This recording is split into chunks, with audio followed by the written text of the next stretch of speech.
ఆమె ఏమన్నా గుడిదా తెలియకపోవటానికి? అమ్మా మధు, నీ డ్రెస్ చాలా బాగుందమ్మా.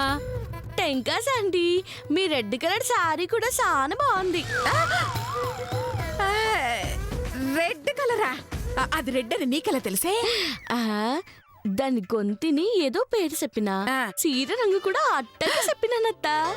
నువ్వు ప్రతిదానికి ఇట్లా సాకులు ఇచ్చినావనుకో, అదకి నన్ను గుడ్డిదానని అర్థమైపోతాది. అవునవును, ఇప్పుడు క్లారిటీ వచ్చింది కాబట్టి అవునంలే. ఏ లక్ష్మీ, సరస్వతి, పార్వతి, ఏంటిలా వచ్చారు? మేము నీ దగ్గర తీసుకున్న అప్పు వడ్డీతో సహా కట్టి మేము రాసిచ్చిన ప్రామిసరీ నోట్ పత్రాలు తీసుకెళ్దామని వచ్చాం. ఏంటంటే వడ్డీ కట్టడానికే ఏడ్చేవాళ్ళు అసలు వడ్డీ ఇవ్వడానికి వచ్చారా? ఏది డబ్బు చూపించండి. ముందు నువ్వు మా నోట్లు చూపించు. నా మీద నమ్మకం లేదా? శశి, నిన్ను నమ్ముతావా? నువ్వు అనుమానానికి అమ్మలాంటి దానివి, మోసానికి అమ్మమ్మలు వండుతానివి.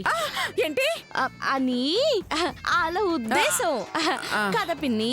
అవును, నేను చెప్పాలనుకున్నదే మధు చెప్పింది. సర్లే ఉండండి, తీసుకొస్తాను. మీరెందుకు? నన్ను తెత్తాను కదేటి? నువ్వా?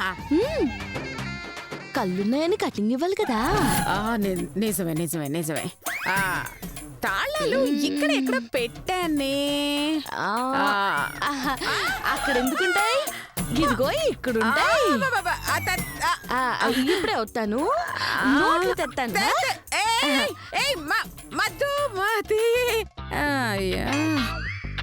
దీని పనులు చూస్తుంటే నాకే కళ్ళు పోయేలా ఉన్నాయి. ఇదిగో పార్వతి. ఏంటదినా? ఇదిగో నువ్వు ఇలా సూదుల దారం ఎక్కిస్తావా? కళ్ళజోడు లేకుండా ఎక్కించలేనొదినా.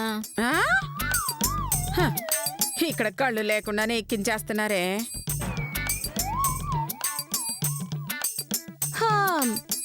ఇదిగోండి అత్తయ్య గారు, ప్రామిసరీ కోట్లు. ఇవి కోట్లు కాదమ్మా, నోట్లు. ఇవిగో మీ నోట్లు. ముందు డబ్బులు చూపించండి. అవి మావే అని నమ్మకం ఏంటి? వాటిని చదివి మా పేర్లు వినిపించు. సరే చదువుతాను. మిమ్మల్ని నమ్మటానికి వీల్లేదు, మీ కోడలను చదవమానండి. కోడలా? ఏ మధుమతి బాగానే చదువుకుందిగా. మధుమతి చదివింది కానీ బసంతి చదవలేదే, పైగా కళ్ళు కూడా లేవాయే.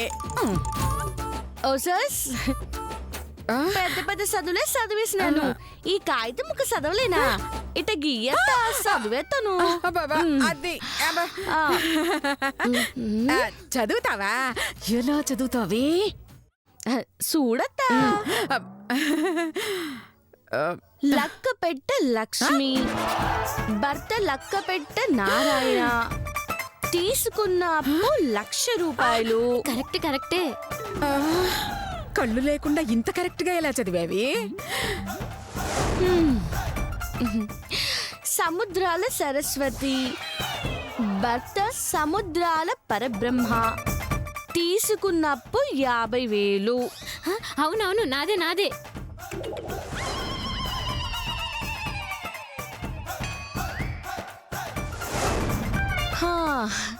పగడాల పార్వతి, భర్త పగడాల సాంబయ్య, అప్పు 1,50,000. అవును, నిజమే నిజమే.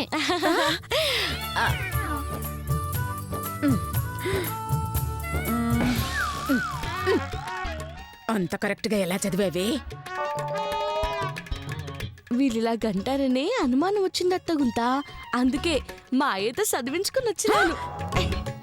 అయ్యా ఆడికి చదువు రాదు కదే? మా అమ్మకాడ నేర్చుకున్నారు కదే. ఇది అమ్మ, మీ అమ్మకి కూడా చదువు రాదు కదే? అయ్యో, ఆమె నాకడ నేర్చుకుంది కదా. నీకు కూడా రాదు కదే? అందుకే కదా మా అయ్య దగ్గర చదివించుకున్నాను. అయ్యో, నాకేమీ అర్థమై చావట్లేదే.